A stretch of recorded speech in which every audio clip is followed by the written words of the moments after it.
Impact Siloé, vendredi 25 juillet 2025.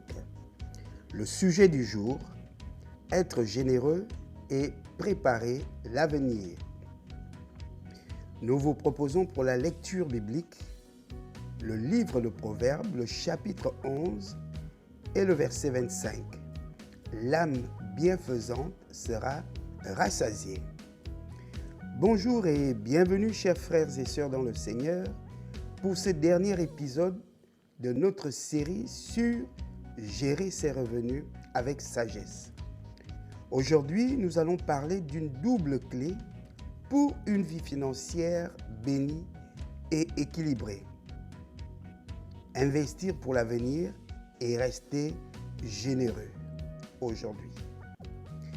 Trop de gens, malheureusement, vivent au jour le jour sans penser à demain ou deviennent si prudents qu'ils ferment leur cœur aux autres.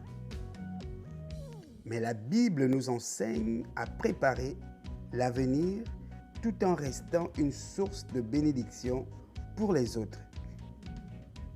Voici pourquoi nous vous proposons de découvrir 3 principes fondamentaux pour vivre la réalité de ces 2 clés. D'une part, une vie financière bénie et équilibrée, tout en restant généreux. Principe numéro 1, épargner et investir. Dans le livre de la Genèse, le chapitre 41, les versets 48 et 29, Joseph accumule des réserves pendant les années d'abondance pour faire face aux années de famine.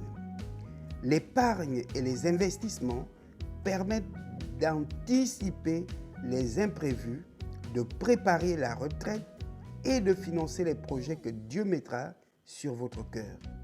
Ne pas épargner, c'est condamner son futur à la dépendance et à l'insécurité. Nous avons plusieurs faits, plusieurs témoignages autour de nous, des personnes qui, au moment de leur départ à la retraite, se rappellent, se souviennent, s'aperçoivent, se rendent compte qu'ils n'ont rien investi qui leur soit profitable au moment de rester dans une phase d'inactivité professionnelle.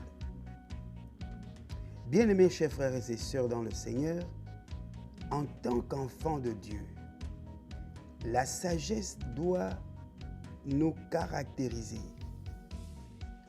Dès maintenant, pendant que nous avons la possibilité de travailler, d'avoir une activité rémunérée,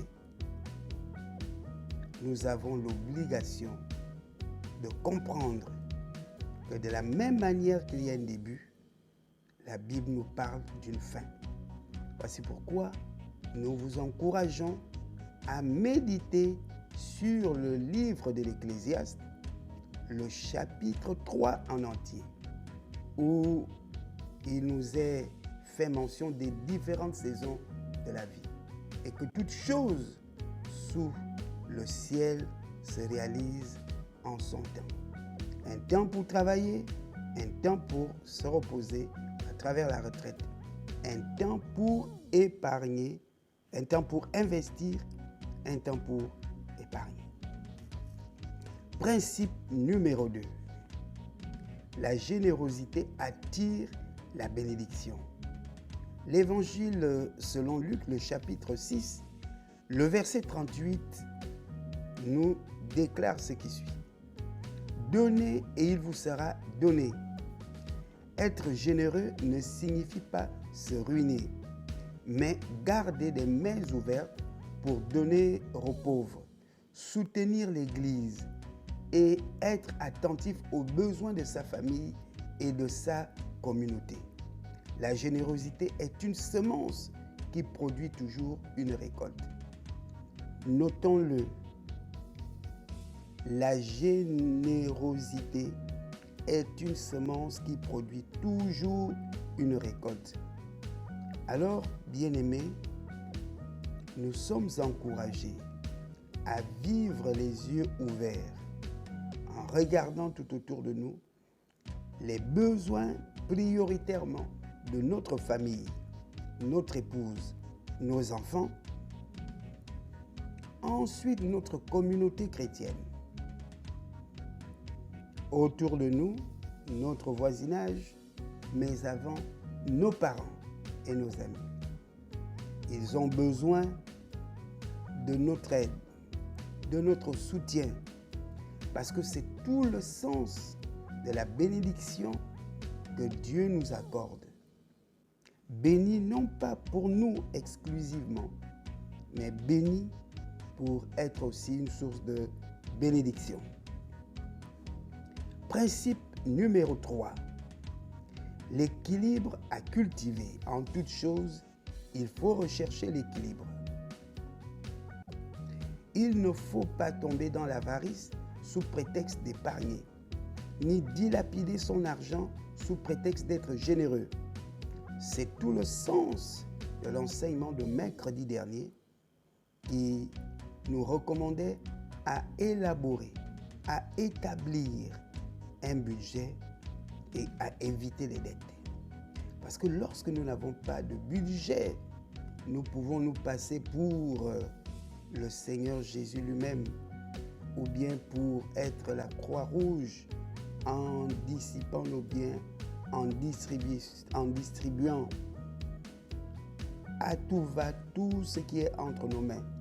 Ce n'est pas cela la générosité. Le Seigneur nous recommande à la sagesse, à faire preuve de sagesse dans la gestion des biens et des ressources qu'il nous confie. C'est en cela d'ailleurs que nous serons jugés. Le Seigneur a dit à ses serviteurs qui se sont distingués dans une gestion productive, bon et fidèle serviteur, entre dans la joie de ton maître. La façon dont nous gérons les biens que le Seigneur nous confie témoigne de l'état de notre cœur, de la confiance que nous avons en Dieu, mais aussi de la crainte et de notre désir à respecter ses commandements. Alors il y a cette histoire d'un entrepreneur chrétien prospère qui confiait « Dieu remplit mes mains parce qu'il sait que mes mains restent ouvertes pour donner ». Son secret, il ne laissait jamais la peur du manque l'empêcher d'être généreux et il continuait à investir avec discernement pour l'avenir. Nous voulons tout de même vous indiquer, chers frères et sœurs dans le Seigneur, qu'il serait difficile pour chacun d'entre nous de faire preuve de générosité avec un seul revenu limité par des systèmes. Cela signifie que si aujourd'hui vous êtes en activité dans une entreprise ou bien dans un autre système quelconque et que votre salaire se retrouve être le même depuis des années, alors comment faire face à toutes les exigences en termes de besoins, aussi bien pour votre famille, pour la communauté, pour le voisinage, pour les parents. Et épargner, sera difficile. Voici pourquoi le Seigneur nous demande non seulement d'une part de réfléchir, de calculer la dépense, mais de planifier également. Planifier signifie aussi que nous devons développer des compétences, de nouvelles compétences qui nous mettront en situation de pouvoir produire des services qui peuvent être proposés à la communauté et produire un retour sur investissement. Bien-aimés dans le Seigneur, Dieu nous appelle à être des intendants responsables, mais aussi des canaux de bénédiction pour les autres. Cette semaine, prenez le temps de réviser votre budget. Décidez de réserver une part pour l'épargne et une part pour la générosité.